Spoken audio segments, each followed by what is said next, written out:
নমস্কার বন্ধুরা, আজকে আমি তোমাদের সাথে শেয়ার করব বাঁধাকপির ভর্তা।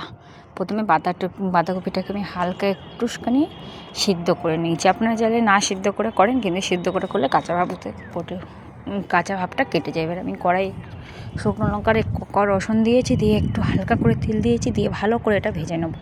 দেখুন ভাজা হয়ে গিয়েছে, তুলে নিয়েছি। এবার কড়াই আমি তেল দিয়ে দিয়েছি, এতে একটু দিয়েছি জিরে ফোড়ন আর গোটা সর্ষে, দিয়ে টমেটোটা দিয়ে দিয়েছি, দিয়ে সুন্দরভাবে কষাতে থাকবো।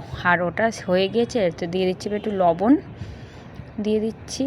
এবার এতে আমি আর একটু লবণ দিয়েছি, যেহেতু বাঁধাকপি আমি সিদ্ধ করার সময় ভাবানোর সময় কোনো লবণ দিইনি, তো একেবারে লবণটা এখানে অ্যাড করে দিলাম।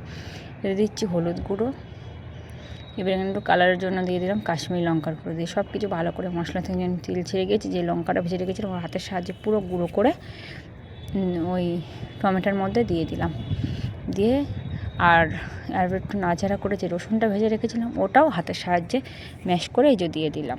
যেহেতু রসুন আর লঙ্কাটা ভাজা ছিল, হাতের সাহায্যে ম্যাশ করার মাধ্যমে পুরো হয়ে গেছে। এবার যে মিক্সিতে যে পেস্টটা করে রেখেছিলাম বাঁধাকপি, ওটা দিয়ে দিলাম, দিয়ে হালকা করে কষিয়ে এবার আমি উপর থেকে একটু ধনেপাতা দিয়ে দিয়েছি। আর নামানোর সময় ওপর থেকে একটু তেল দিয়ে দেবো। একবার এইভাবে বাড়িতে বানাবেন। বাঁধাকপির ভর্তাটা কে কোনভাবে খেয়েছেন জানি না, কিন্তু অনেকভাবেই বানানো যায়, কিন্তু আমি যেভাবে বানিয়েছি। ভালো লাগলে লাইক, কমেন্ট অ্যান্ড শেয়ার করবেন।